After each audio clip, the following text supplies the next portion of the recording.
Classic Rock Radio.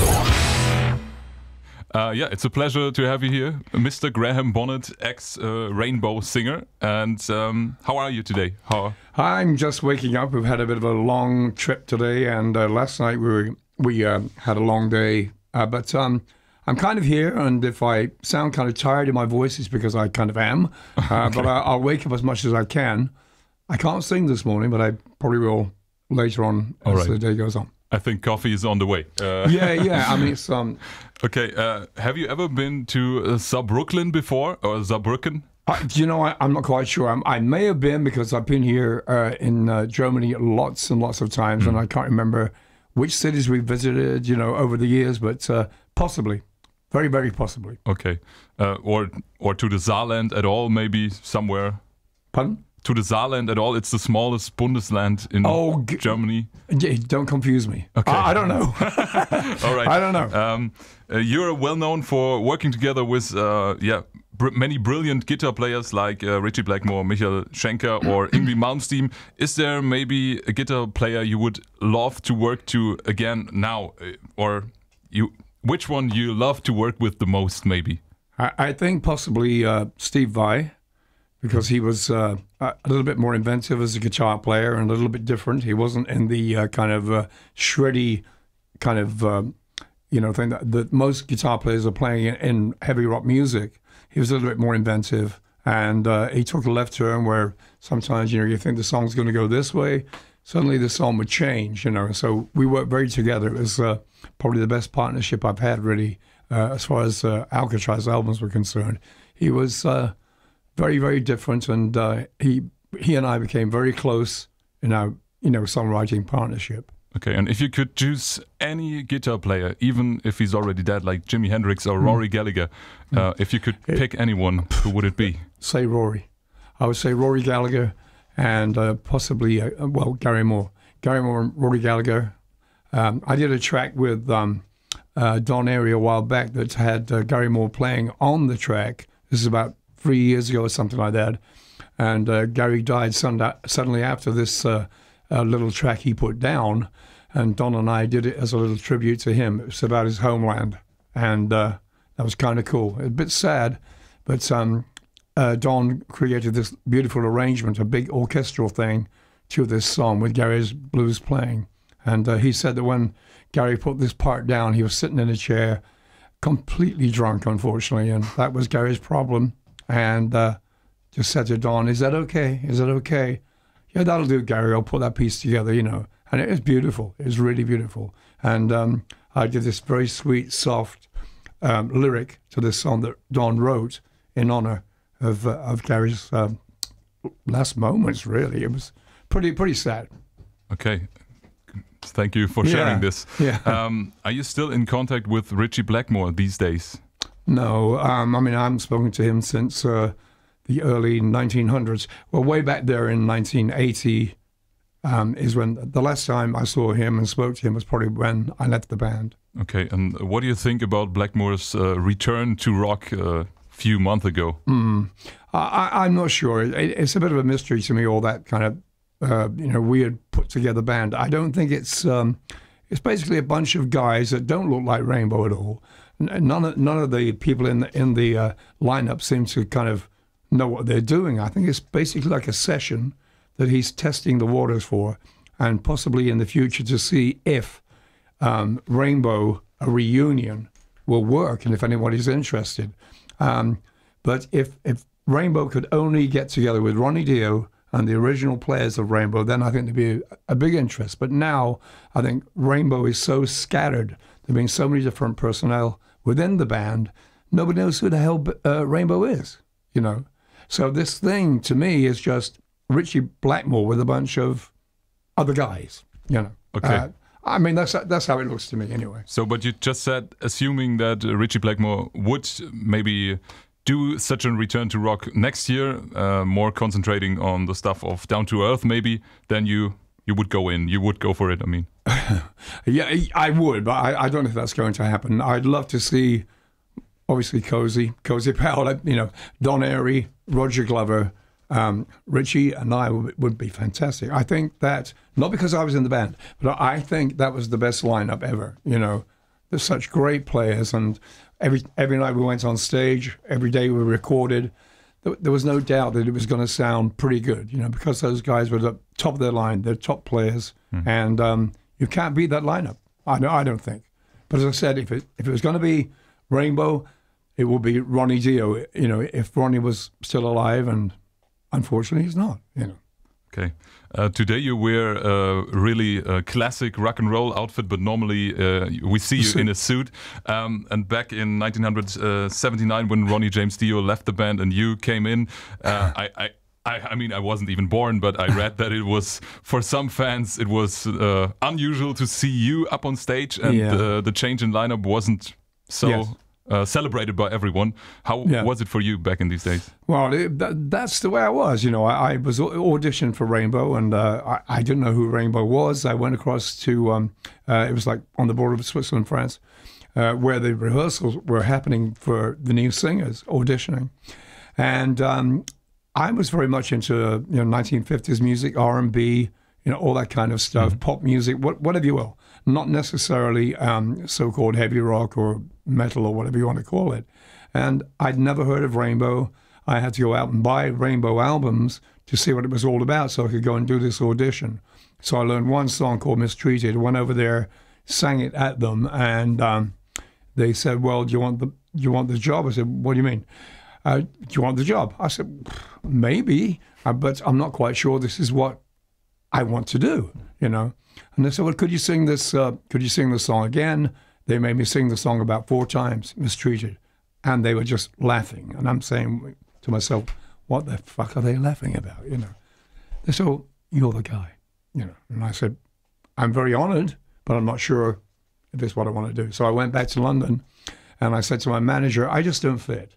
They've got all the flowing robes and all the hair and the thing, and I didn't fit in that kind of in that bracket, because I wanted to do more R&B stuff, more pop stuff, and a little bit more inventive music to me, and I didn't quite understand how so-called heavy rock worked. All I could hear were a bunch of arrangements, lots of guitar parts, lots of keyboard parts, and not any space for a vocal. And I'm thinking, well, where does the vocal go on these songs? But I found out later, Roger Glover sort of took me through, the whole thing. Said, I learned the ropes through Roger, really. So this is where you place the vocal, because this happens here. I wasn't used to it. And so my manager convinced me to go back and make some money for him. Okay. And Roger Glover really, introduced you in a little bit into heavy rock somehow. Yeah, because I had no clue. I had no clue what to do. So he was the guy that wrote the words, and then he left it up to me to make up the melodies to the songs. I'll get a very, very vague idea of where melody should start and end, and where verses should happen in middle sections, etc., etc. And so it was up to me to kind of ad-lib. We did each song on that album probably about 4 different ways, So we had like a verse and a chorus, something like that, and then a middle section, and then another version of verse, chorus, middle section, all like that. And then we would get Richie would come in and listen to each version of one song, and say that one, and maybe a bit of this one, maybe a bit of that one, and it took a long, long time to actually get what we wanted. And I felt very like it was my fault, and oh God, I'm too slow for this. I don't get it. But it wasn't. It was just a matter of what he liked best, and it eventually worked out okay. The way Richie played his solos on that album also were just parts. He had a little part here, a little bit there, and he just played anything. He played for about 20 minutes when he did his guitar solos for each track, and then say to Roger Glover, okay, pick whichever bit you like, and Frankenstein them together, and that's how all the solos were kind of given a blueprint. Okay, for sure, one song is your signature song, Since You've Been Gone. I can only imagine how much effort or maybe passion or willingness, whatever it takes to feel it over and over again when you perform it. But is there any other Rainbow song that you love to perform? I like that. I do like Since You've Been Gone Now. There was one point, like a couple of years ago, I'm going, I want to just kill this damn song. I've had enough of it, you know. But suddenly, over the past couple of years, while I've been playing with my own band, it's kind of come to life again. And it's been fun because they love playing. They've never played it before because they're not used to a lot of the music I play with my new band. They'd never heard before. They didn't know anything about my catalog, and so it's except for the guitar player, and it kind of has been given a new life. And now I don't mind singing Since You've Been Gone because it doesn't sound too bad now. But I love songs like Eyes of the World and Lost in Hollywood. You know, all the tracks that really are very sort of epic, especially Eyes of the World. That's really epic. Okay. Through the times, Rainbow had so many different faces because of the different lineups and different singers. How do you see Rainbow as a loosely constructive, changing musicians only held together by Blackmore, or is it? It's always been like that. I think it's always been a bit, you know, like a faceless band. But the personnel was always changing, like you're saying, you know. So I never knew who was in. I only knew that Rainbow consisted mainly of Ronnie and Rich. You know, they were the two, you know, mainstay people. But the faces around them were always changing. And when I joined Rainbow, for instance, Roger wasn't going to be in the band. Roger Glover playing bass. There was another guy who was going to come in and actually cop his bass parts, copy everything he put down in the studio, and then go on stage with us. He was a younger guy, a Scottish guy who had the suit and the tie, a bit like me. He was that kind of, you know, the sort of punk. It was the punk area happening in England at that time, and that was kind of the look. And so he didn't do the job because one day I said to Roger Glover, I said, why are you putting the bass parts down? And his name was Frank. I said, why isn't Frank doing your parts, you know, doing the bass parts? He said, well, we want him to learn these parts because he's not that great a bass player. And so he's going to copy my parts and be in the band to give the band a new image, you know. And obviously I looked a bit different as well. So it was something that didn't happen. I said to Roger, well, why aren't you in the band? You're part of Deep Purple, blah, blah, blah. You've been with Richie for a million years, you know. And he said, well, no one has asked me to be in this band. And me being the newcomer was very brave by saying, well, what if I ask you to be in the band? And he said, well, Richie hasn't asked me. Well, I said, okay, can I go talk to Richie and say to him, I think Roger should be the bass player because he's damn good, you know. And apart from that, it's like a continuation from Deep Purple to Rainbow, you know. People see the kind of family link there, you know. Yeah. Which was the best moment of your career? Or which moment you love to think of or to tell others about? If they ask you, hey, you're a rock star, what can you tell us? I'm a singer. I'm not a rock star. I'm a singer.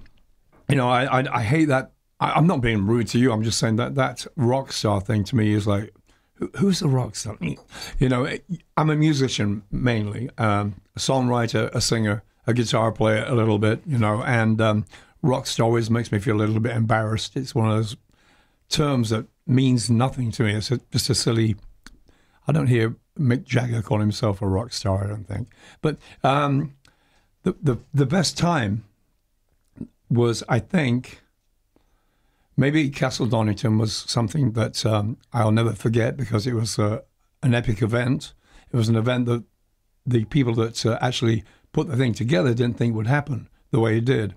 That I spoke to the people who owned the race, you know, the Castle Donington, you know, track. I know that family, and they said to me, we expected probably about 8,000 people, and they were like in shock when like 80,000 turned up, then 100,000. It was just something that was an experiment that worked very, very well, and they were just blown away.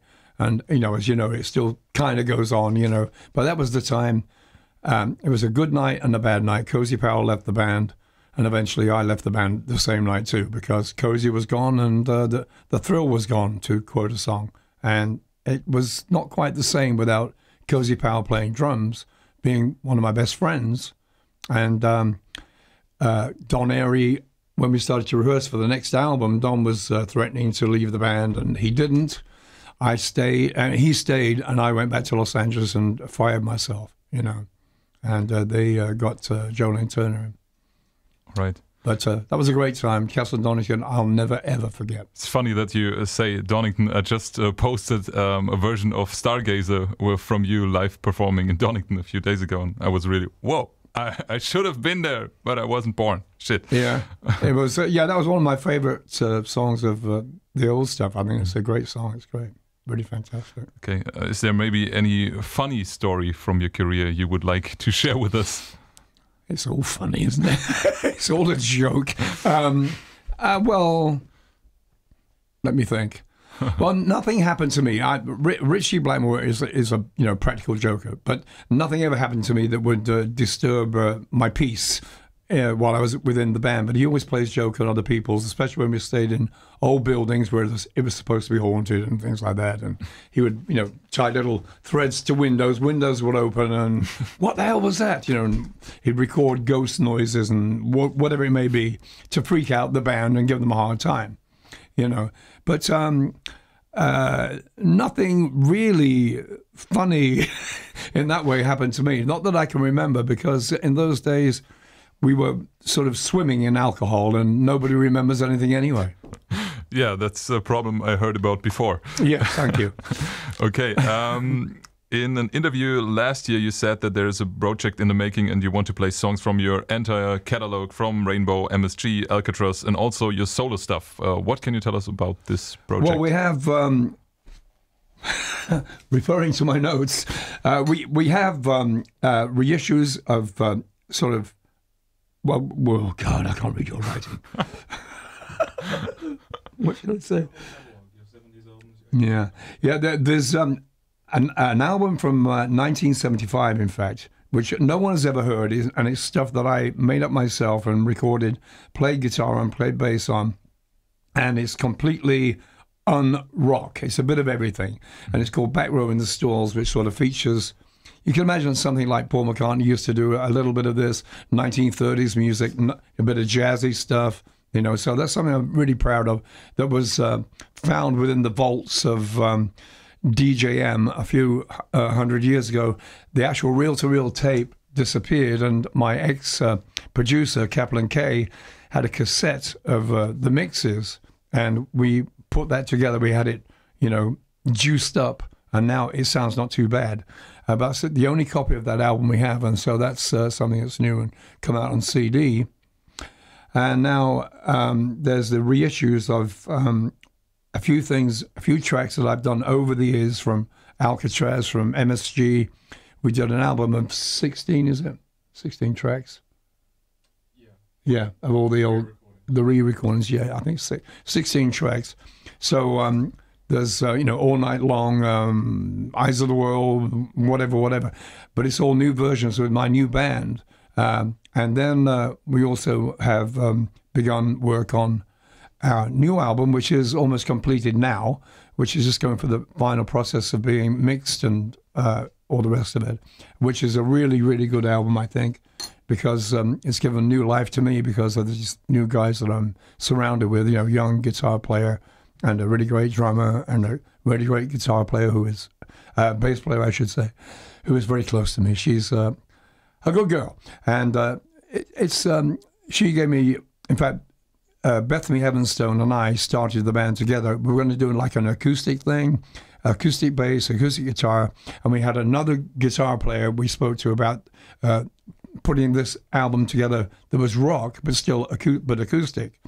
And then we realized that probably we'd have to get a bit more rock, and so we brought in a drummer, and so we changed our plans. And the Mario Parga, this guy's name was, he left the band. He said, I can't do this. And it just happened that I played a jam at the Whiskey with Bethany and Tommy Ray Brown and this guitar player called Conrad Pesanato.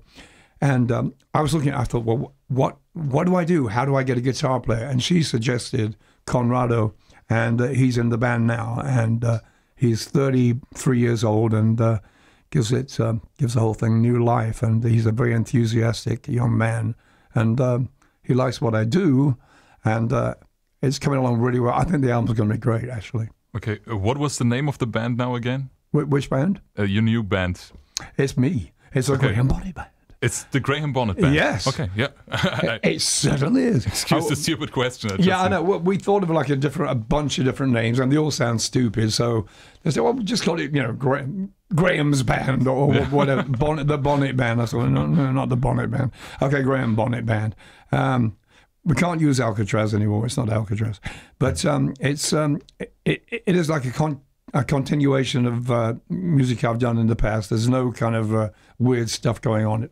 If you like Alcatraz, if you like Rainbow and other things that I've done with Michael Schenker, for instance, you'll like this. Und ich habe auch noch ein paar Fragen an den Bernhard Welz. Du kommst eigentlich aus Österreich, wie man unschwer erkennen kann an deinem Dialekt. Lass dir nicht verleugnen, glaube ich. Du bist am Freitag am Schlagzeug auf jeden Fall, auch auf der Bühne. Genau. Du hast ja schon mit so vielen Künstlern zusammengearbeitet. Ich habe gesehen auf deiner Website mit Whitesnake, Rainbow, Deep Purple, sogar mit Paul McCartney. Nein, es waren die Musiker von denen. Ich weiß, ja. Aber ich meine... Mit Musiker von... Ja, also nicht mit den kompletten Bands, aber mit Musikern, die zumindest in Bands wie Rainbow, Deep Purple, Whitesnake und so weiter gespielt haben. Und mit Paul McCartney aber sogar auch. Studio, ja. Krass. Jetzt frage ich mich, wie kommt man da hin als Drummer? Kontakte oder einfach nur können? Es war eigentlich so ein Schneeballeffekt. Also wir haben damals angefangen 2002 mit Ian Pace, haben wir eine Show gemacht. Und es ist dann weitergegangen, wo wir 2 Jahre später wieder gespielt haben, und dann haben wir die anderen Jungs von Deep Purple damals kennengelernt, und somit haben sie die weiteren Projekte im Laufe der Zeit irgendwie so ergeben. Also der kennt den, der andere kennt den wieder, und dann haben wir mit John Lord waren wir auf Tour, und da war der Steve Lee von Gotthard damals noch dabei, und Guy Pratt von Pink Floyd und so weiter. Und ja, jeder kennt ja jeden. Man wird weiterempfohlen, teilweise. Es entwickeln sich neue Projekte dadurch, und ja, so hat sich im Laufe der letzten 15 Jahre irgendwie verrückt langsam gesteigert. Also du hast schon mit Leuten von Pink Floyd und Whitesnake, den unterschiedlichsten Bands, zusammengespielt. Hast du dir diese Rolle so ausgesucht als Libero, oder würdest du auch gerne fest in der Band eigentlich mal spielen? Es kommt darauf an, also Libero hört zum ersten Mal, ist gut eigentlich. Ja? Es kommt darauf an, also es macht Spaß, mit verschiedenen Lineups zu spielen, man lernt neue Leute kennen, es ist immer was anderes eigentlich, aber natürlich kommt darauf an, was für Band das ist, ne? Aber dagegen hat man natürlich sicher nichts, wenn man irgendwo in einer Superband irgendwo laufen touren kann. Ja, aber es ist natürlich auch schön, immer ein bisschen Abwechslung zu haben. Absolut, ja. Neue Leute kennenzulernen. Absolut. Apropos kennenlernen, wie hast du Graham Bonnet kennengelernt? Wir haben uns heute das erste Mal gesehen. Wirklich? Ja. Ach so, okay, krass. Na gut. Also wir waren vorher auf Tour mit Dougie White und mit dem Jolene Turner, waren wir schon unterwegs. Und ja, es hat sich das so jetzt irgendwie ergeben. Also okay. Ganz interessante Konstellation jetzt. Gut, das heißt, ihr steht heute Abend zum ersten Mal auf der Bühne, und das wird aber am Freitag das erste Mal auf der Bühne, und das wird trotzdem funktionieren. Ja, also wir haben mit Neil Murray habe ich schon öfters gemeinsam gespielt, mit dem Gitarristen spiele ich seit 15 Jahren gemeinsam, also wir machen die ganzen Projekte meistens gemeinsam. Und wer ist noch dabei? Mit Gary Baldwin habe ich schon gespielt voriges Jahr. Also wir kennen uns untereinander schon, aber in der Konstellation ist es zum ersten Mal, ja. Okay, krass. Dann, das war's auch schon. Vielen Dank. Beziehungsweise eine letzte Frage noch. Was kann man als Drummer tun, um dahin zu kommen, wo du jetzt bist? Was braucht man? Was man braucht. Durchhaltevermögen. Okay, na gut. Dankeschön. Okay.